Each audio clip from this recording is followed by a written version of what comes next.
Bonjour à tous, c'est parti pour l'actu au second degré, lundi 28 avril 2014, déjà bientôt la fin du mois, hein, ça passe quand même vite.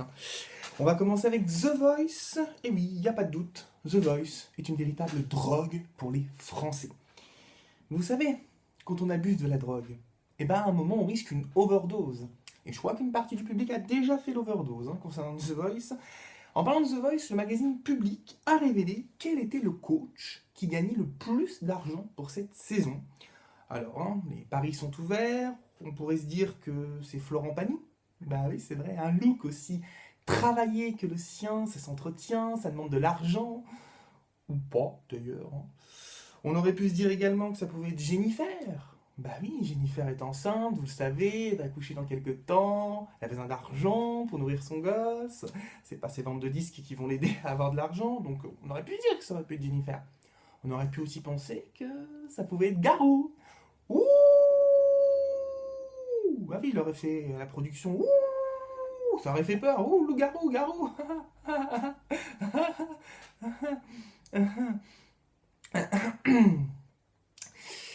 Je crois que sur cette vanne, je vais sortir et que c'est la fin. C'était ma dernière chronique, voilà, je voulais conclure sur une vanne complètement pourrie, jamais faite, voilà, c'est réussi. Mais plus sérieusement, le coach qui gagne le plus d'argent, c'est Mika, et oui, 900 000 euros pour la saison, il doit être relax, comme sa chanson, à mon avis, parce que 900 000 euros, c'est quand même considérable. À mon avis, il reviendra, Mika, je pense, l'année prochaine. Payé comme ça, je pense qu'il reviendra, c'est sûr. Allez, un petit tour rapide du côté de Twitter, où ça tweet beaucoup aujourd'hui sur Koé. Oui, le hashtag joyeux anniversaire.